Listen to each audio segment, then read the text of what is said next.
이 도시는 가라앉고 있습니다. 물이 부족해지자 땅이 내려앉기 시작했습니다. 인도네시아의 수도 자카르타에서는 지난 수십 년 동안 일부 지역이 4m 이상 내려앉았습니다. 이건 자연재해가 아닙니다. 이 도시는 사람들의 선택으로 스스로 가라앉고 있습니다.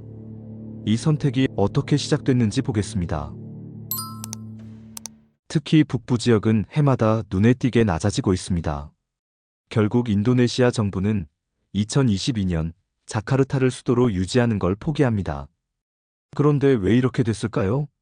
도시가 가라앉는 이유는 간단합니다. 사람들이 물을 얻으려고 지하수를 뽑는 순간 땅이 꺼지는 거예요.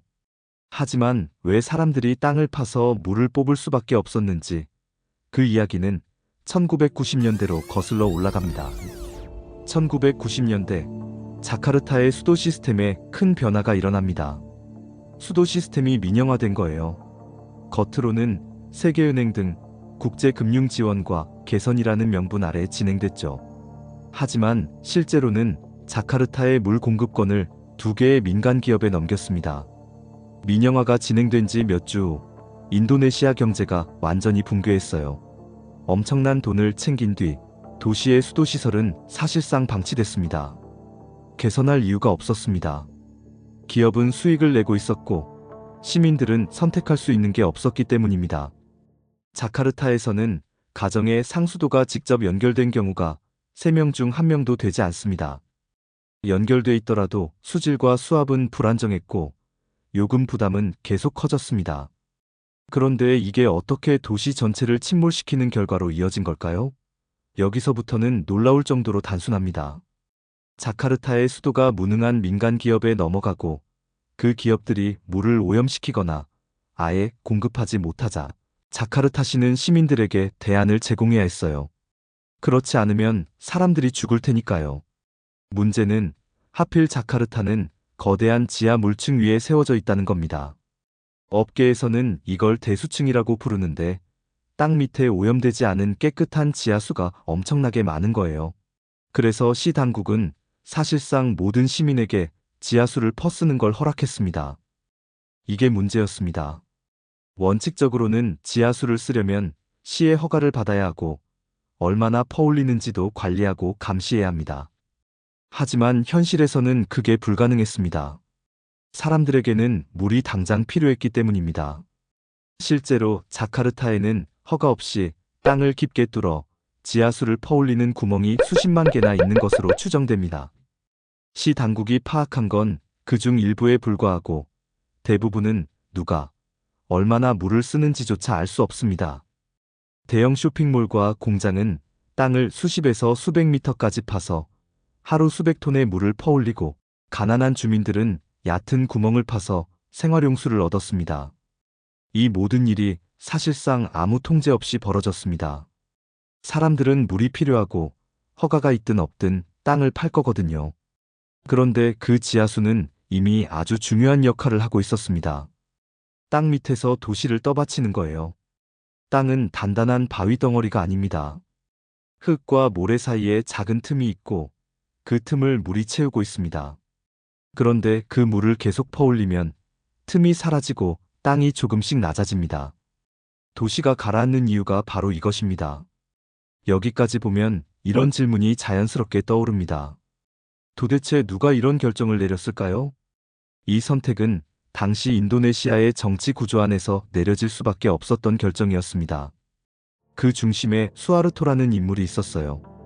인도네시아의 2대 대통령이라고 부르는 사람도 있고 군부 중심의 권위주의 정권을 이끈 인물이라고 부르는 사람도 있습니다. 1990년대 수하르토는 오랜 집권 기간 동안 쌓인 문제들에 둘러싸여 있었죠.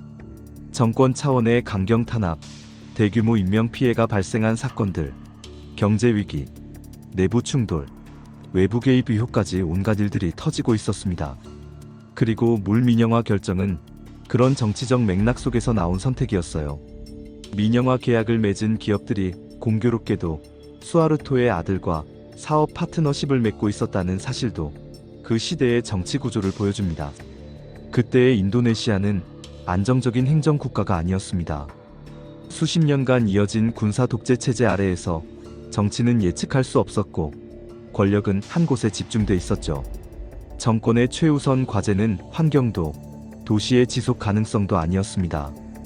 체제를 유지하는 것, 권력을 잃지 않는 것이 가장 중요한 목표였습니다. 이런 시대에는 장기적인 관리보다 당장의 통제가 우선됩니다. 그래서 지하수는 관리의 대상이 아니라 방치의 대상이 됐습니다. 지역에 따라 1년에 최대 25cm씩 내려앉는 곳도 있습니다. 북자카르타에 사는 주민들은 매일 이 현실과 싸웁니다. 집 1층이 물에 잠기면 사람들은 2층으로 올라가 살아요. 몇 년 지나면 2층도 1층이 됩니다.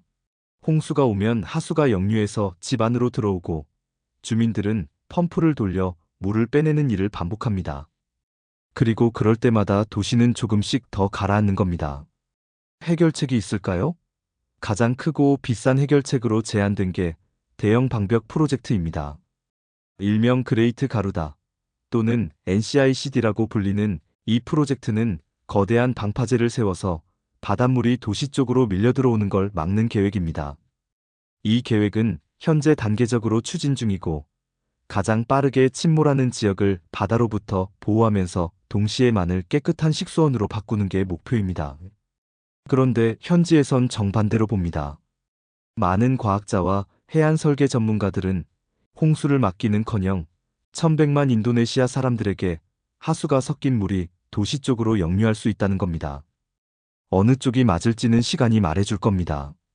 하지만 지금 분명한 건 침하 속도를 늦추려면 수도 시설을 제대로 갖춰 사람들이 땅 밑에 물을 직접 퍼올릴 필요가 없게 만들어야 합니다. 그때의 결정, 바로 수도 민영화가 지하수 폭증으로 이어졌고 지금 도시 전체를 바닷속으로 끌어내리고 있는 겁니다. 지금 이 순간에도 자카르타는 계속 가라앉고 있습니다. 어떤 곳은 이미 해수면보다 낮아졌고 홍수가 일상이 됐죠. 인도네시아 정부가 2022년 수도 이전을 확정한 이유가 바로 이겁니다. 하지만 1100만 명이 사는 자카르타를 그냥 버릴 순 없습니다. 정부만 떠나고 사람들은 여전히 침몰하는 도시에 남게 될 겁니다. 생각해보면 놀라운 일이에요. 한 도시가 자연재해로 무너지는 게 아니라 1990년대에 내려진 정치적 결정 하나가 물리적 붕괴로 이어진 겁니다. 그리고 그 물을 퍼올릴 때마다 도시는 조금씩 더 가라앉습니다. 우리는 그냥 물을 쓸 뿐이지만 그 뒤에서는 수십 년 전에 내려진 잘못된 결정이 도시를 침몰시키고 있는 겁니다. 우리는 도시가 단단한 땅 위에 세워졌다고 생각하지만 실제로는 보이지 않는 물 위에서 떠 있었던 겁니다. 세계의 이면 계속 다룹니다.